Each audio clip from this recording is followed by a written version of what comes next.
جسے چاہیں اس کو نواز دیں، یہ در حبیب کی بات ہے۔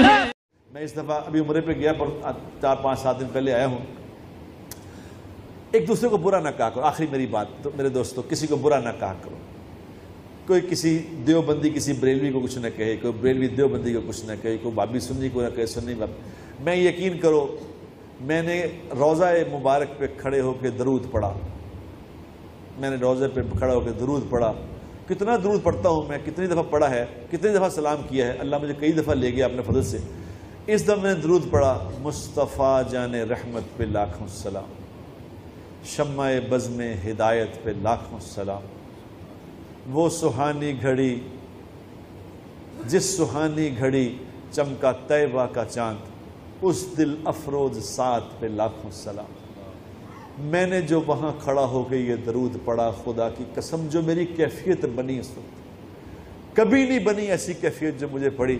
میں نے وہاں کھڑا ہو کے دعا مانگی، یا اللہ جس نے یہ سلام لکھا ہے، مولانا وہ کیا نام تھا ان کا، احمد رضا خان صاحب بریلوی رحمۃ اللہ علیہ، میں نے کہا یا اللہ ان کو جزائے خیر عطا فرما، اے اللہ ان کو دے۔ ان کے لیے اتنی دعا کی میں نے وہاں کھڑے ہو کے، میں نے کہا یا رسول اللہ آپ ان کی شفاعت فرمائیں، ان کو دعا، جن کا یہ درود پڑھ کے میری یہ کیفیت بن گئی، وہ کیا ہوں گے؟ ایک دوسرے کو برا کہنا یہ مناسب، پتہ نہیں اللہ کے نزدیک کون اللہ والا ہے کون۔ اس طرح نہ کریں، جو جس فرقے پہ اس فرقے پہ رہو، جس نے جس کو جو دیوبندی ہو دیوبندی رہے، بریلوی رہے، لیکن دوسروں کا نہ برا کرو۔ اللہ کے ہاں پتہ نہیں کس کا مقام ہے، تو میں نے بھائی ان کے لیے اللہ، میں اب بھی ان کو دعا کرتا ہوں، اللہ ان کو جزائے خیر۔ کچھ تھا ان کی اس بات میں کہ دل، اب جا کے پڑھ کے دیکھنا کہ کیا کیفیت بنتی ہے انشاءاللہ تعالی۔ تو اللہ کے نبی کے درود پڑھ کے ایک کیفیت بنتی ہے، تو زندگی سیکھ کے کیا بنے گی میرے دوست؟ تو زندگی سیکھو۔ آج کا میرا ایک ہی پیغام ہے آپ سے کہ حضور والی زندگی سیکھو خدا کے لیے۔ امام احمد رضا خان بریلوی کے بارے میں کسی نے مجھے کوئی عبارت لا کے دی، اس میں نبی صلی اللہ علیہ وسلم کی گستاخی کا پہلو تھا۔ میں نے کہا امام احمد رضا سے ہمارے ہزاروں اختلافات ہو سکتے ہیں، مگر میں یہ مانتا ہوں کہ امام احمد رضا محمد صلی اللہ علیہ وسلم کی گستاخی نہیں کرتے تھے، یہ میں مانتا ہوں۔ اتنا شعور اس وقت کے مسلمانوں میں، اتنے شعور لیس ہو جائیں، شعور سے عاری ہو جائیں کہ نبی کی گستاخیاں شروع کر دیں، میں نے کہا ایسا نہیں۔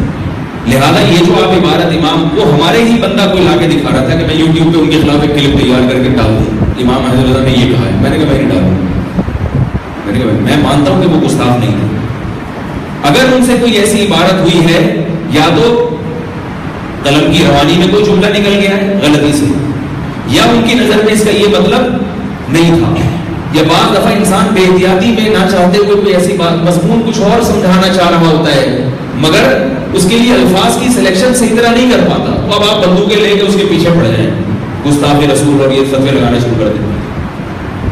تو بھائی کسی کی بات کے دو مطلب نکلتے ہوں، اور خاص طور پہ بزرگوں کی باتوں کے، تو آپ کو ان کو صحیح محمل دینے کی ضرورت ہے، ان کے خلاف کلپ تیار کر کر کے مارکیٹ میں لانے کی ضرورت نہیں ہے۔ تھانوی رحمۃ اللہ علیہ کی مجلس میں کسی نے کہہ دیا احمد رضا خان بریلوی، تو ناراض ہو گئے، میں اتنے بڑے عالم کا نام اتنی بے ادبی سے لیتے ہو، تم حضرت مولانا احمد رضا صاحب نہیں کہہ سکتے؟ اچھا، یہ قول کا ترجمہ مختلف علماء نے مختلف کیا ہے۔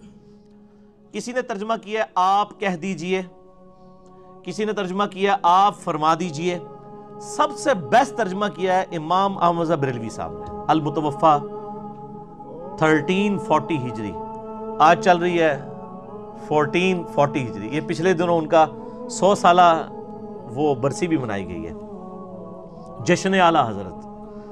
تو اعلیٰ حضرت کا جو ترجمہ ہے نا، انہوں نے قل کا ترجمہ اگر اعلیٰ حضرت نے نہ کیا ہوتا، کسی اور نے کیا ہوتا نا، تو اس پہ 295 سی لگ چکی ہوتی ہے ابھی تک۔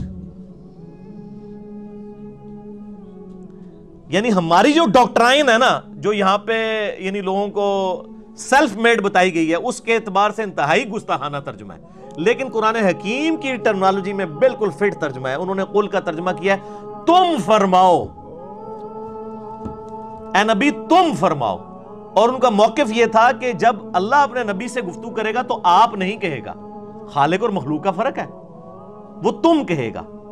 تم کے اندر اپنائیت بھی زیادہ ہے اور وہ رسپیکٹ والا ایشو بھی نہیں ہوگا. ظاہر خالق مخلوق سے آپ کہہ کے تو بات نہیں کرے گا, تم ہی کہہ کے کرے گا. تم میں محبوبیت بھی جھلکتی ہے اور وہ والی فرینکنس والا چیز بھی جھلکتی ہے, پلس یہ خالق اور مخلوق کا فرق رہے گا. اور تم کہہ دو نہیں ہے, کیونکہ جب آپ صلی اللہ علیہ وآلہ وسلم اللہ کے پیغام کو آگے پہنچائیں گے تو وہ فرما رہے ہوں گے, چاہے وہ غیر مسلموں سے کہہ رہے ہوں چاہے مسلمانوں سے, وہ کہہ نہیں رہے ہوں گے کیونکہ باقی مخلوق تو ساری ان سے نیچے ہے نا. تو کتنا زبردست ترجمہ ہے. تم فرماؤ, قل, تم فرماؤ, قل هو اللہ احد, تم فرماؤ کہ اللہ ایک ہے. تو یہ سب سے بیسٹ ترجمہ ہے.